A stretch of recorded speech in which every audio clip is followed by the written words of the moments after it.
Hey fellow relocators. So I wanted to share with you just my design that I use for my Bumble relocations. Now you can always make up your own designs. The whole point of this is to find the best solution. But this is what I use for now, and it does change a little bit every year.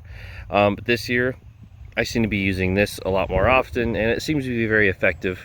Um, I myself have made mistakes too and have killed nests on accident. So just keep that in mind. This is a learning curve. It's a learning process. So if you accidentally kill your bees, don't be overly harsh on yourself. Learn from your mistakes and move on.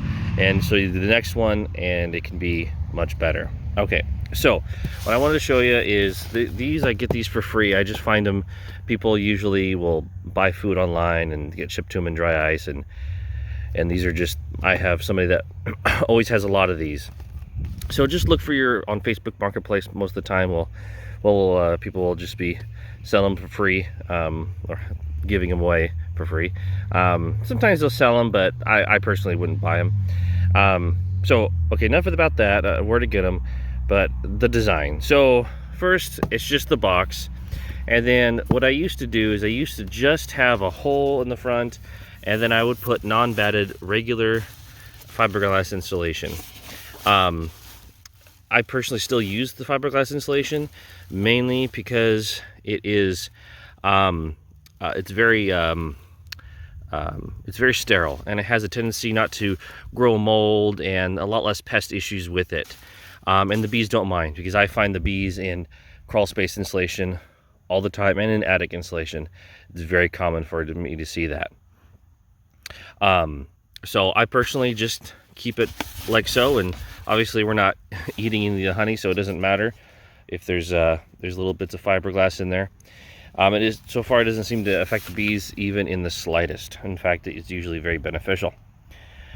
Okay, so the entrance, this is kind of a design I wanted to try next year, but usually I used to just have an open hole, but this time I've really noticed that I really like to have them have a little landing spot. So I just took a PVC pipe, thin wall, 1 inch, and I just cut part of it in half, so there's a little landing pad and they can just go right in. It's nice and open, so they can vent when the nest gets too warm. They can properly vent out the moisture and the air to make sure the right temperature and the right humidity is inside. Now on the inside, I used to put 2 layers of insulation. You could still do that. I occasionally still do. Depends on the nest. Sometimes what I'll do is I'll open up this little gap here. I'll put the nest inside there, and then once it's in there, I take a second piece of insulation and I put it right on top. And the reason I do that is because I like to inspect the nest sometimes, and I lift off the surface, and it doesn't really disturb the nest at all. So I don't have to peel open their little mantle, and I could put the mantle back on. It just depends on the needs. If you feel like you need to inspect the hive frequently, I personally like to, but you don't have to.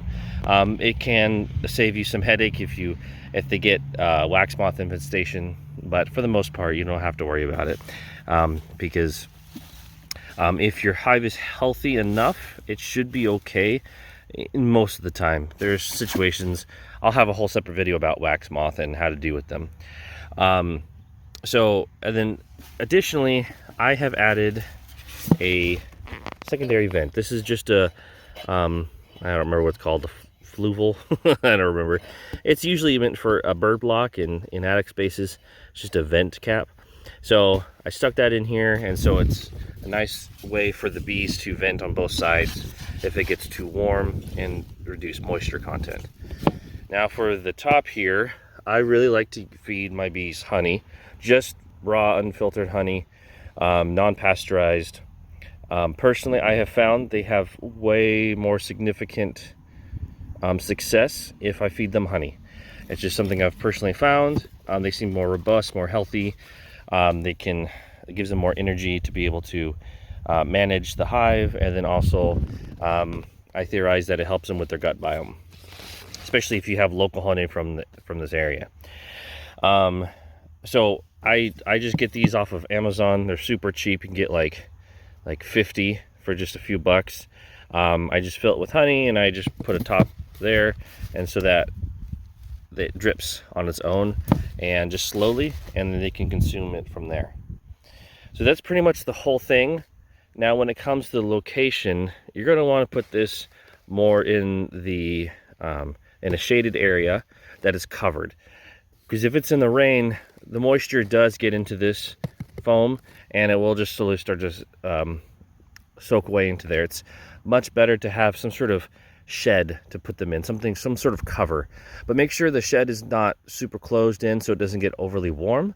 Make sure that there's plenty of breeze and flow of air to have them go through. So yeah, that's my design there. It's best to have the fronts facing southwest, but not always. It just, sometimes I see hives that doesn't really, it goes in all directions. It doesn't really matter. So, but that's my design anyways. It's also important, like I have right here, I have tons of natural flowers, just lots of bloomage, food for them to naturally forage on, and then places for the queens to, when your nest starts to develop into having reproductives, those new gynes, those queens are going to fly off, and they're going to look for a place to overwinter and to go into diapause. Typically it's in the soil, however it can be in other places too. Sometimes people can find them in tarps, hose bibs, and all kinds of weird places, inside attic spaces, crawl spaces, excuse me. So think about that. Think about where you could let your bees hibernate. Yeah, so that's pretty much it for now for this video. And I'll of course make more just to keep you up to date. But for now, here's that, and have fun, relocators.